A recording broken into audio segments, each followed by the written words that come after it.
You open your eyes, and you're in the Middle Ages. And no, don't get excited. You're not a noble. Do you really think you would be royalty if we teleported you back in time? Of course you're a peasant. Your house is just one single room. That's it, one.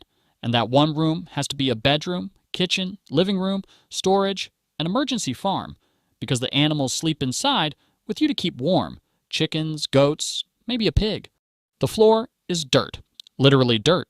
Every time someone walks, dust floats in the air. You breathe it all day.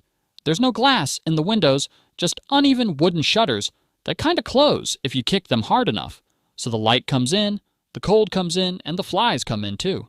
By night, the same gaps let out the heat you spent all day trying to trap. You don't sleep on a mattress. You sleep on straw stuffed into a cloth bag.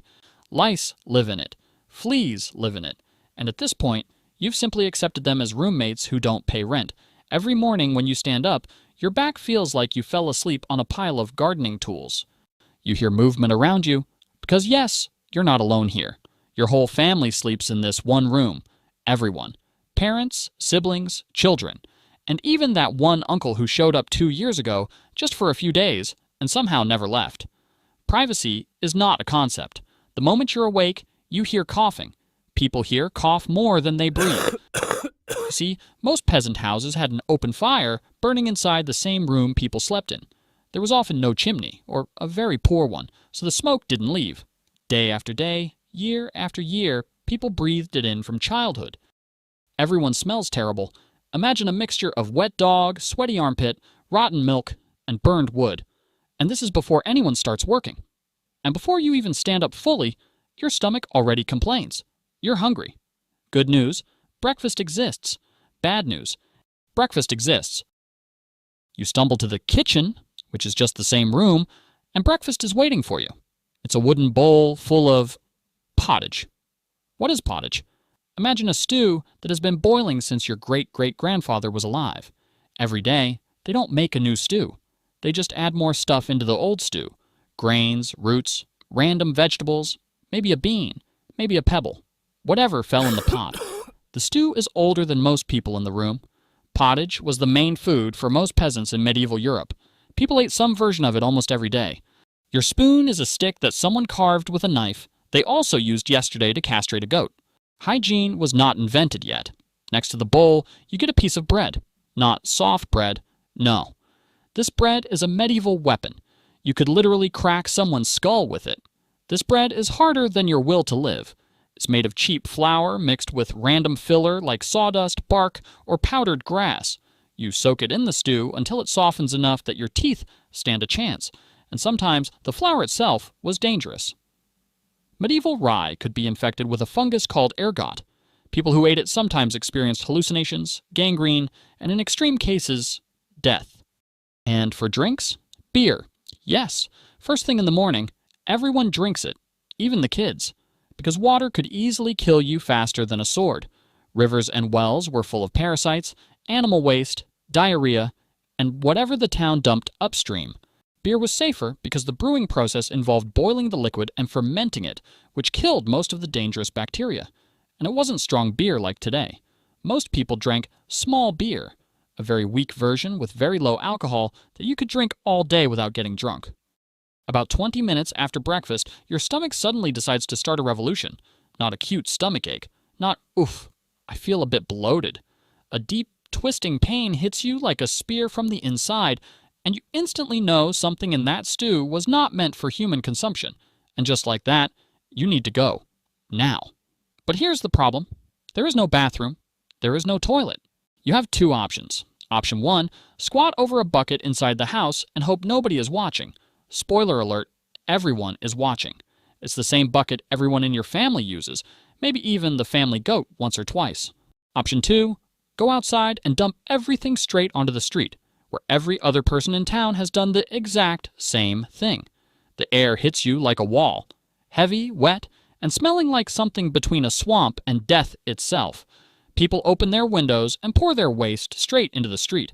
If they were feeling polite, they'd shout, "Gardez-l'eau!" from the French for "watch out for the water." Except it wasn't water. The result is a brown, bubbling river of everything a human body can produce. It mixes with animal dung, rotting food, dead rats, and rainwater until everything turns into sludge. When it rains, it floods. When it's hot, it steams. Children play next to it, dogs eat from it, and it all flows downhill, right into the same river people drink from. It's why medieval cities were death traps. Contaminated water spread dysentery, typhoid, and other waterborne diseases constantly.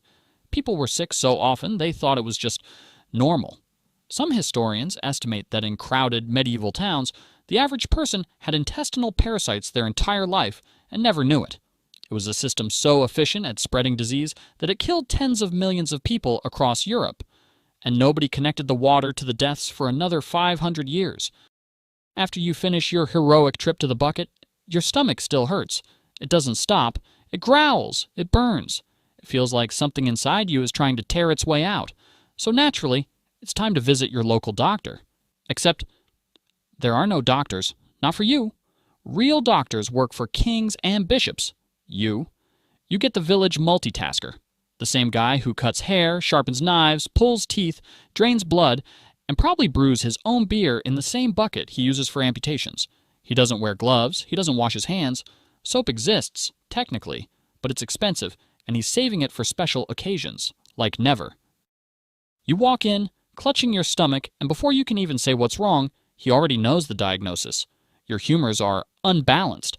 That was medieval science. They believed your body was filled with 4 magical fluids: blood, phlegm, yellow bile, and black bile, and when one of them got out of balance, you got sick. Simple solution: drain you like a water barrel. He ties a rag around your arm, grabs a rusty blade that looks suspiciously like a butter knife, and opens a vein to let the bad blood out. You came in dehydrated, and now you're leaving with half your blood volume gone and a 50% chance of passing out in the mud outside. He might even ask for a sample of your urine, a common method back then. Not to test it, just to stare at it and guess what's wrong by the color or the smell. If bloodletting doesn't work, and it never does, there's always leeches. He keeps a jar of them, squirming in what used to be someone's bathwater. He slaps a few on your skin and waits for them to suck until they fall off. Still not cured? Don't worry, there's one more treatment: prayer. Because if cutting, bleeding, and leeches don't work, clearly you've just angered God. And if you don't start feeling better soon, someone's going to start whispering that maybe, just maybe, you've been cursed by a witch. Did someone just say witch? Ah! Yeah, careful with that word, because in the Middle Ages, that's not a joke. That's a death sentence. Most accused were women, but men weren't safe either. If people think you know too much about herbs, or you just look a little too confident while boiling soup, that's enough. One bad harvest, one dead cow, or one neighbor who hates you. And suddenly, you're the village witch. And once the rumor starts, you're in trouble. No one is looking for evidence. They're looking for someone to blame. They'll drag you to the town square, ask, "Are you a witch?" And no matter what you answer, it's the wrong answer. Say no, and they'll say, "That's exactly what a witch would say." Say yes, and you've just scheduled your own execution. The tests are even worse. One method: they tie you up and throw you into a river. If you sink, you're innocent, but you drown. If you float, you're guilty. And they kill you anyway. This was called a trial by ordeal. The idea was that God would decide if you were guilty. Logic wasn't really humanity's strong point back then. 24 hours haven't even passed, and everything is already falling apart. And this wasn't rare. This was normal. Your ancestors lived like this for years, decades, and somehow they survived long enough for you to be here. So yeah, say thank you, medieval grandpa. Every comfort you have is built on a life he had to endure.